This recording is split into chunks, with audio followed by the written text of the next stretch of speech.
Hello दोस्तों, मैं रजनीश पटेल। आज मैं आपको बताने वाला हूं कि वुमेन लॉ इन इंडिया, सुरक्षा, कानूनी अधिकार, जिनके बारे में हर भारतीय महिला को पता होना चाहिए। मैं आज महिलाओं के कानूनी अधिकार बताने बताने वाला हूं।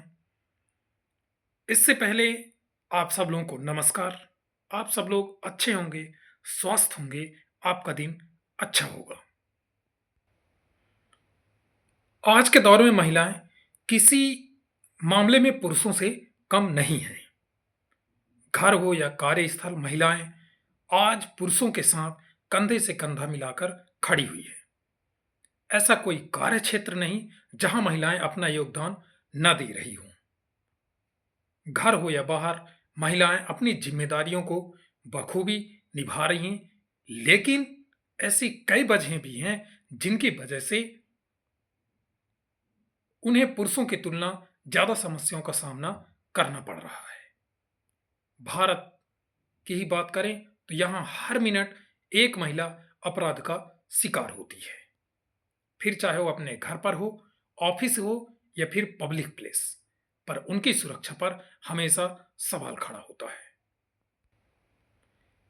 घरेलू हिंसा, भेद और महिला उत्पीड़न आदि जैसे सभी परेशानियों से उन्हें गुजरना पड़ता है। ऐसे में जरूरी है कि महिलाएं अपने हित के कानूनी अधिकारों के बारे में जानकारी जरूर रखें, ताकि किसी भी तरह की प्रताड़ना को न सहना पड़े और उसके खिलाफ अपनी आवाज उठा सकें। भारत सरकार ने 31 जनवरी 1992 को संसद के एक अधिनियम द्वारा 1990 के राष्ट्रीय महिला आयोग अधिनियम के तहत राष्ट्रीय महिला आयोग एनसीडब्ल्यू की स्थापना की। आयोग का प्राथमिक जनादेश महिलाओं के अधिकारों की सुरक्षा और सुरक्षा करना है। कोई भी महिला अपने परेशानी के तहत यहां शिकायत दर्ज करवा सकती है। साथ ही महिलाओं के किसी भी अधिकार का उल्लंघन हो रहा हो तो भी नेशनल कमीशन फॉर वीमेन से मदद ली जा सकती है। राष्ट्रीय महिला अधिनियम आयोग का उद्देश्य महिलाओं की स्थिति में सुधार करना और उन्हें उनके आर्थिक सशक्तिकरण के लिए काम करना है। दिसंबर 2016 में हुए निर्भया कांड को शायद ही कोई भूल पाया हो। दिल्ली की नौजवान लड़की के साथ हुए इस दर्दनाक हादसे ने महिला सुरक्षा पर कई सवाल खड़े कर दिए थे। इसके अपराधियों को सजा सुनाने में सालों लग गए। इस घटना के बाद से देश में यौन शोषण से जुड़े कानून और भी सख्त किए गए, जिससे दोषियों को कड़ी से कड़ी सजा मिल सके। इसके अलावा अपराधी की उम्र अगर 18 साल से कम होती थी तो इसके माइनर केस मान लिया जाता था और इसे जुवेनाइल जस्टिस के अंतर्गत भेज दिया जाता था, यानी वह कड़ी सजा से बच जाता था। हालांकि निर्भया केस के बाद इस कानून में बदलाव किए गए। अब अपराधी की उम्र 16 से 18 के बीच है तो उसे भी सजा सुनाई जा सकती है। अगर कोई व्यक्ति महिला का पीछा करता था तो यह अपराध नहीं माना जाता था, लेकिन 2016 के बाद इसे भी कानूनी अपराध माने जाने लगा। इसके तहत महिलाएं ऐसी व्यक्ति के खिलाफ शिकायत दर्ज करा सकती है जो उसका पीछा करता है। पॉक्सो एक्ट कानून क्या है, इसके बारे में भी हम आपको बताएंगे। पॉक्सो यानी protection of children from sexual offence act. POCSO act में बच्चों के लिए कानून बनाया गया है। यह कानून बच्चों की सुरक्षा के लिए बनाए गए हैं।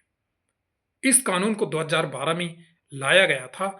इसके तहत बच्चों के साथ होने वाला यौन शोषण एक अपराध है। यह कानून 18 साल से कम उम्र के लड़के और लड़कियां दोनों पर लागू होता है। दहेज निषेध अधिनियम 1961, इसके अनुसार शादी के समय दूल्हा दुल्हन या फिर उनके परिवार को दहेज देना दंडनीय अपराध है।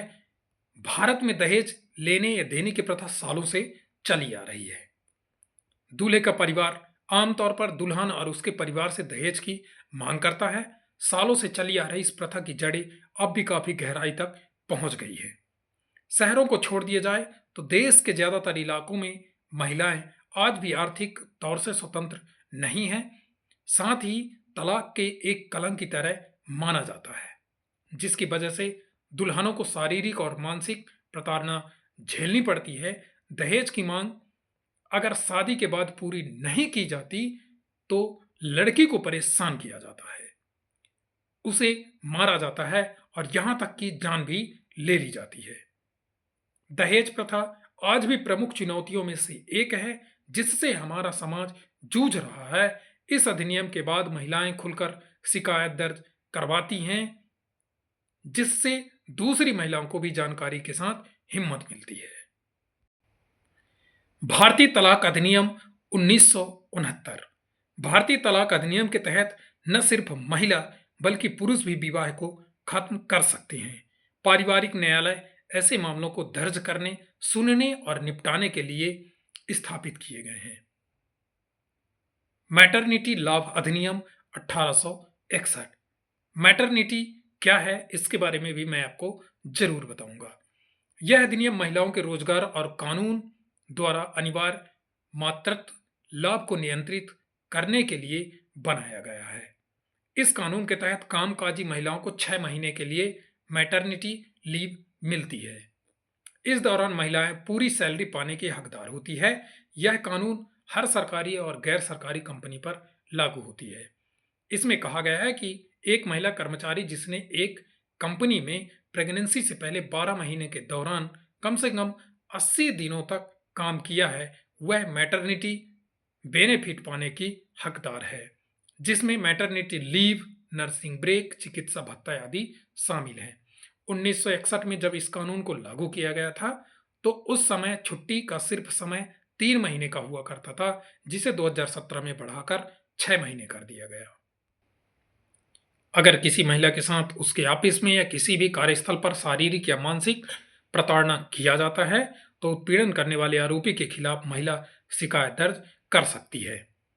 यौन उत्पीड़न अधिनियम के तहत महिलाओं के कार्यस्थल पर होने वाली शारीरिक उत्पीड़न या यौन उत्पीड़न से सुरक्षा मिलती है। इसके लिए पास कमेटी गठित की गई है। यह कानून सितंबर 2012 में लोकसभा और 26 फरवरी 2013 में राज्यसभा से पारित हुआ था। समान पारिश्रमिक अधिनियम 1976। इस अधिनियम के तहत एक ही तरह के काम के लिए महिला और पुरुष दोनों को मेहनताना भी एक जैसा ही मिलना चाहिए। यानी यह पुरुष और महिला श्रमिकों को समान पारिश्रमिक के भुगतान का प्रावधान करता है। यह अधिनियम 8 मार्च 1976 में पास हुआ था। आज महिलाएं पुरुषों के साथ कंधे से कंधा मिलाकर काम कर रही है, लेकिन इसके बावजूद कई जगह उन्हें समान तनख्वाह के लायक नहीं समझा जाता है।